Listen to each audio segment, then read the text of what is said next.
So, yun na nga mga pre, no? Meron tayong isang kaibigan dito na talaga namang nakita niya po yung video ni Pulong, no? Na talagang gustong tumira ng isang tao or yung wakasan yung buhay ng isang tao. At eto pa, yung kaibigan nating si Nino Barsaga, mga pre, ay nako, na-interview niya yung isang tao na gustong wakasan ni Pulong Duterte. Gustong patayin ni Pulong Duterte.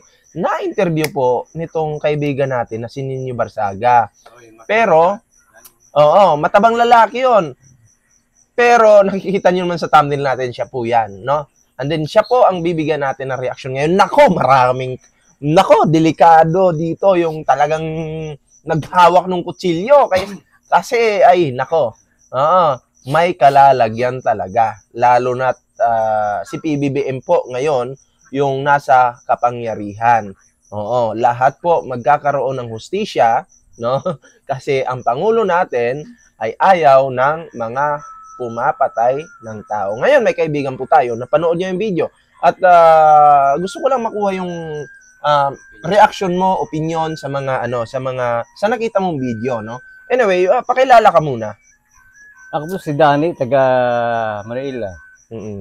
Dati kang aktivista, di ba? Oo. Dati po siyang aktivista at pagdating sa usaping politika, hindi niyo po ito talagang sasabihing mahina. No, marami po itong alam. Yan.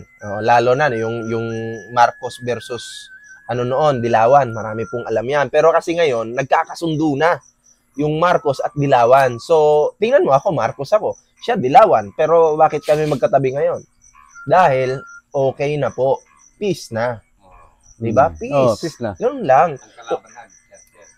Ang ating, ngayon, problema sa ating bansa, yung mga Duterte. Tama, mga Duterte. Ngayon, anong masasabi mo doon sa video na pinakita ko sa'yo? Nakita mo kanina na may hawak na kutsilyo itong si Pulong at gustong tirahin itong kawawang taong nandun sa video. Dapat makulong si Pulong. Kailangan, meron justisya yung isang tao. Ngayon, kasi taga Davao sila, kaya walang siya, parang siya. Hawak na lang yung untouchable, parang ganun. Para hawak na lang yung Davao. Yun. Davao City hawak na yun. Pero sa tingin mo, may kapalpakan ba si Pulong sa ginawa niya? Meron talaga. Na aambahan niya yung gusto niyang tirahin yung isang tao doon? Meron talaga. Si Pulong talaga, mukhang yan eh. Mukhang addict din talaga yan. Sa bagay, may history naman kasi yung pamilya. Eto na. Kasi nangyari yun nangyari yun sa Davao, sa isang bar. No? Anong maipapayo mo sa mga butante na mga Davaoenyo patungkol sa ginawa ni Pulong? Kailangan pa ba itong iboto? Sige, bigyan mo sila. Dapat mga taga Davao, mag-iboto mga taga Duterte. Ay dapat, kasi pag Duterte, mamatay tao lahat yan. Kailangan, labanan nyo si Duterte. Huwag kayong matakot sa kanila. Hindi. At ay boto nyo yung nararapat. Hindi naman sa ibig sabihin na lalabanan, patayan, hindi. Lalabanan sa pamamagitan ng legal. Halimbawa, butuhan. Butuhan. Yung laban nyo dyan, yung boto nyo. Yun yung power nyo eh. Bilang isang butante. Kahit kami, ganun din. Yun yung power namin. Diba? Halimbawa, boboto kami ng isang senador. Kung sino yung ayaw namin at gusto namin. May power kami. Kami yung pipili. Diba?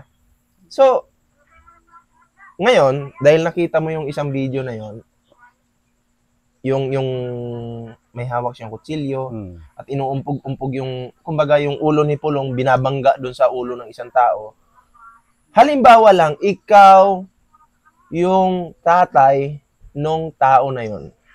Anong mararamdaman mo? Masakit sa akin. Kasi masakit sa akin. Problema ko lang, kung example, taga Davao ko, hindi ko pwedeng labanan sila kasi nasa makapangyarihan sila. Totoo. Kung nasa Manila lang sila, pwede ko labanan yan, na ikakaso sila.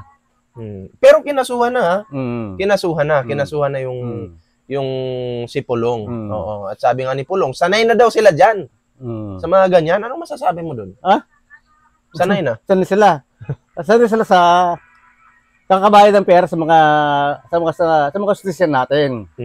Example, yung judge, bayan nila. Kanila yan eh. Pulis, kanila din yan. Pag isang pagkakaroon ng tao ka, papatayin ka nila, wala, deadly ka. Tama. Kasi sanay na sila. Kasi pag sinabi mong sanay ka na, may isyong video na ganun. Pag sinabi mong sanay ka na, ibig sabihin sanay ka ng manakit, sanay ka ng pumatay, sanay ka ng magmura, sanay ka ng manakot. Lahat nandun eh. Lahat na talaga. May video kasi siyang ganun. Kasi hawak nila yung Davao. Oo. Pero, nako, magpapakatanga pa po ba kayo, mga Davao nyo? Hindi ko sinasabing tanga kayo pero alam ko, naintindihan ko kayo, nandun po yung takot.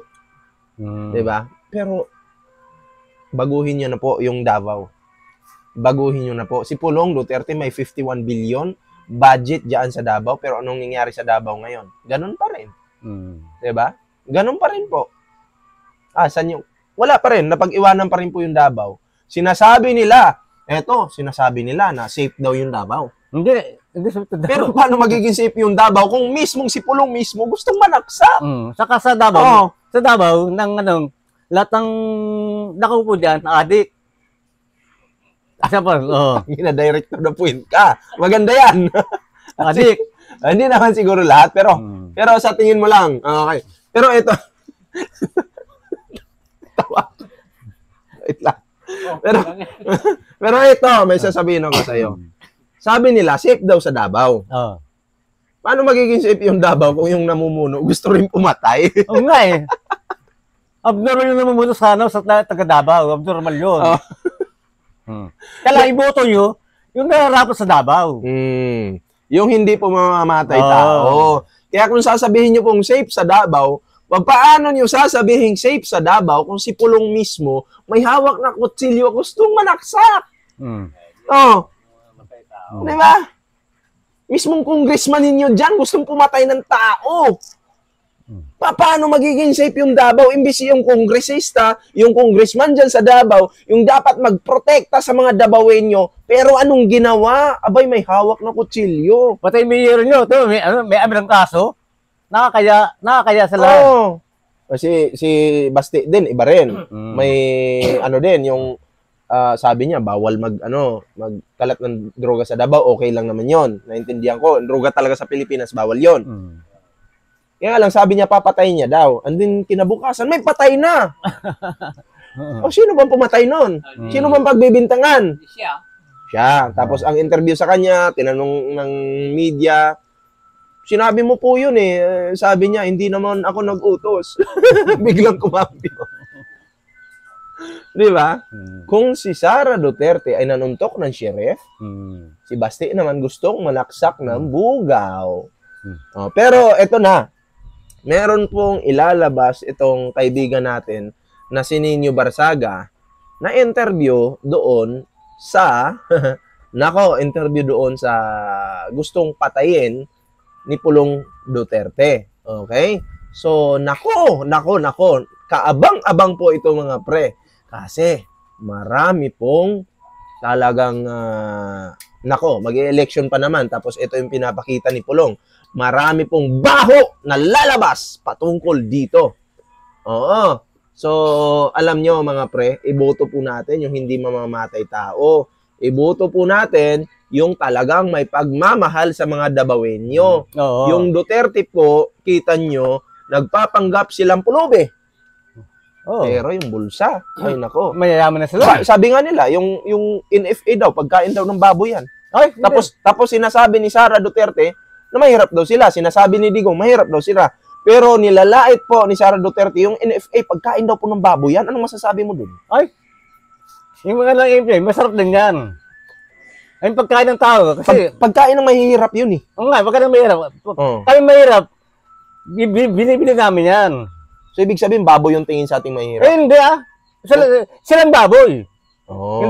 Hindi mga mahirap. Kasi mayayaman sila eh.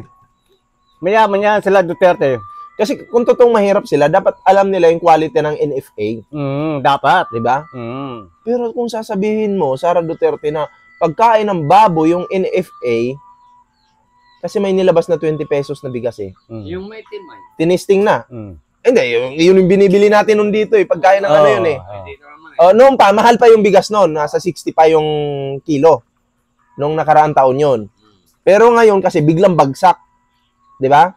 Tapos, anong nangyari dito? 20 na lang. Tinisting ng gobyerno natin yung quality ng bigas. Niluto talaga nila at binalita sa media. Masarap. Ikaw, Sara, ikaw baboy, hindi kami. Dapat bigyan ko siya ng salamin eh. Dapat ikaw bumili ng ano, example, ikaw mayroon ka, kami mayaman, kami mo kayo ng 20 pesos, dahil sa baboy yung ano, bigas namin. Sige nga, kayo maggago. Mga Duterte, mayaman kayo talaga. Mamamatay kayo lahat, mamamatay tao kayo. Lahat ng Duterte, mamatay lahat yan. Pero ito, sabi ni Sara Duterte, ang 20 pesos na bigas pagkain daw ng baboy. Pero si Sara Duterte, kumakain ng baboy. Oo nga eh. Tapos yung Kaya, naging baboy. Kaya naging baboy si Sara. Ay, tandaan nyo. Hindi yun naman sinabi niya. Doon lang tayo sa katotohanan. Totoo nga eh. Si Sara, baboy yan. Binababoy niya kasi yung mga Pilipino. Di ba? Kasi mayaman yan. Tayo mga mahirap, ayun lang kaya natin, 20 pesos lang, ano yun. Pamilyang bigas natin. Ayun lang kaya natin. Dapat importante kasi dito, yung tayo, sumusuporta tayo sa gobyerno. Masaya tayo pag may 20 na bigas. Suportahan natin yun. Hindi yung sisiraan mo pa. Maglalabas ka bibili ka dun sa kanto ng pambili, yung pagkain ng manok, ilalagay mo dun sa matinong sako, tapos bibidyohan mo na ito yung 20 na bigas. Pagsisinungaling yun, panlilin lang yun. Ikaw, Sara, yung sa dime ka, laki na nanakaw mo ah. Mandarambong eh. Kamo, hindi ka nagdakaw? Kalukuhan yan. Abnormal ka talaga. Magnanakaw ka talaga. Lahat ng Duterte, magnanakaw. Hindi, kwento mo anong ginagawa mo noon, nung kabataan mo. Dating kabataan ako? Sino nakasama mo noon, Marami. Sino yung pinakaamo mo noon, nung kabataan mo? Nung Aktivista ka pa? Nung di pa kami punta ng Manila. Sino ba? Sino ba yung ano mo noon? Marami. Dati boss ko sa bagong alis sa Makabayan, si Lian Alejandro. Sa Kilusan Mayon, si Crispin Betran. Di pa yata ako pinanganak niyan. Hindi, 1994 ako eh. Pinanganak eh. Tapos? Bata ka na nun. Sa Kilusan Magugino ng Pilipinas, si Amy Tadeo, problema na sa kanila, pinahuli na si Amy Tadeo. Wala silang warat, bakit nila inuhuli? So, wala na akong alam dun guys, kasi alam nyo, kakalabas ko pa lang. May taong ka doon, kaya lang. Yan. So, yan. Yung si Amy Tadeo, pinahuli ni... Pati mo na. Okay lang, tuloy mo lang. Kasi tuloy mo lang. Pinahuli si Amy Tadeo, pinahuli ni Marcos. Sabi ko nga sa inyo mga pre, noon, anti-Marcos po sila. Ngayon, dikit na kami. Yan, anti-Marcos po sila. Ngayon, dikit na kami. Kasi, alam nyo, dilawan kasi noon, magkalaban Marcos. Pero ngayon, tingnan nyo, may bumisita sa Malacanang, si Kiko Pangilinan. Si Kiko. Diba?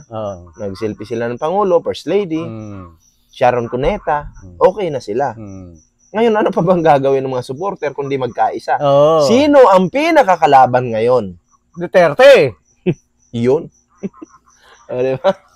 Sige, ganito. Anong huling mensahe mo sa mga Dabawenyo na patuloy pa rin na naluluko or niluluko or nauuto ng mga Duterte? Kayo mga taga-Davao, huwag kayo magpaluko sa mga taga-Duterte.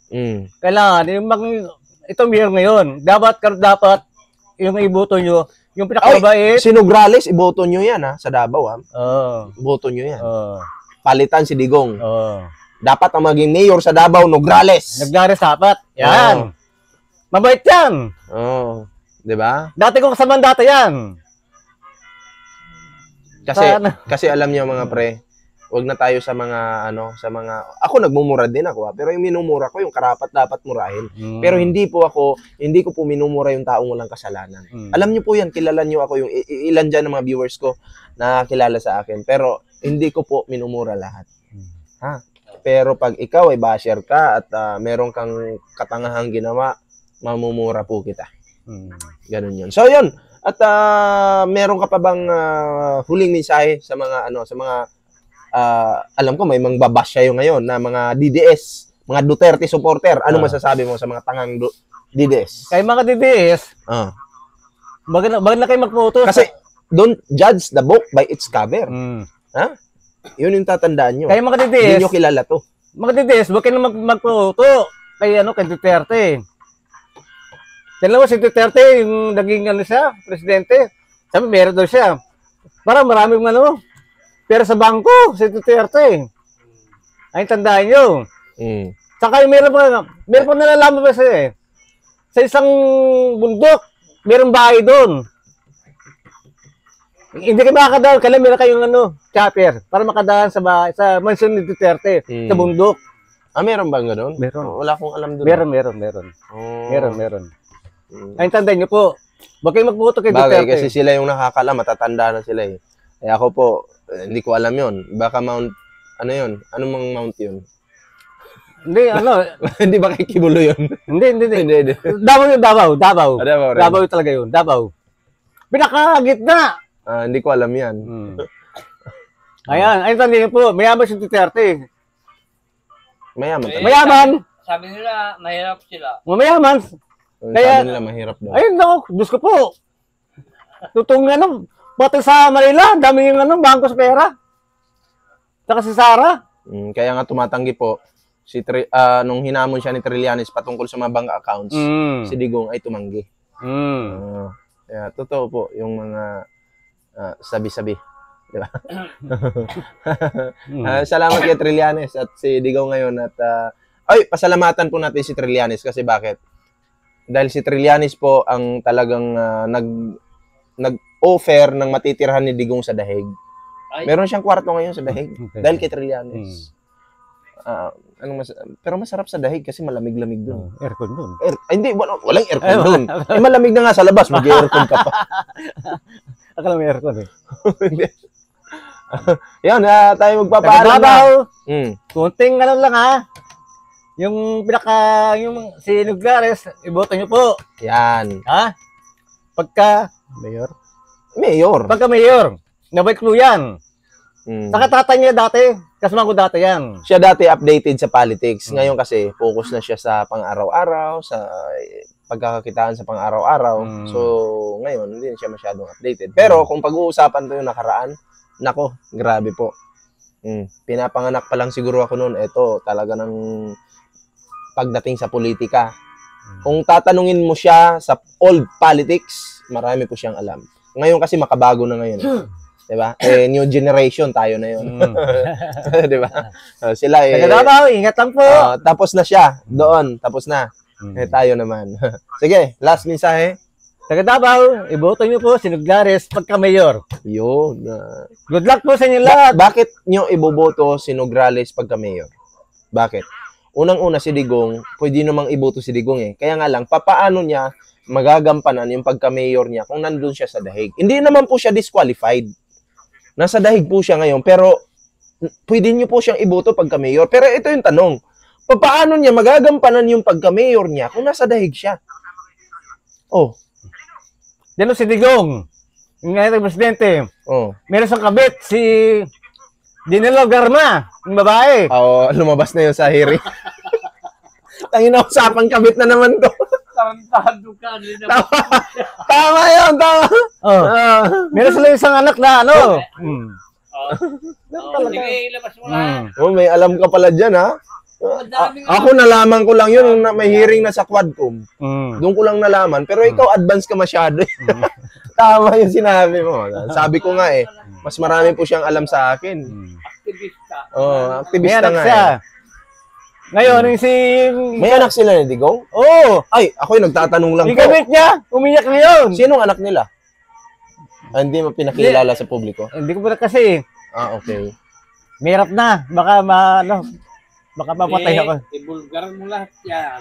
Total, andito lang tayo. Hindi naman tayo ma-treat mo. May alam ka ba doon? Hindi, Hindi kasi, nakalimutan ko ng pangalan ng anak niya. Nakalimutan ko na eh. sa bagay. yan Nakalimutan yung- ko na. Oh, anyway, Nakalimutan ko na. hindi na natin pahabain yung video mga pre.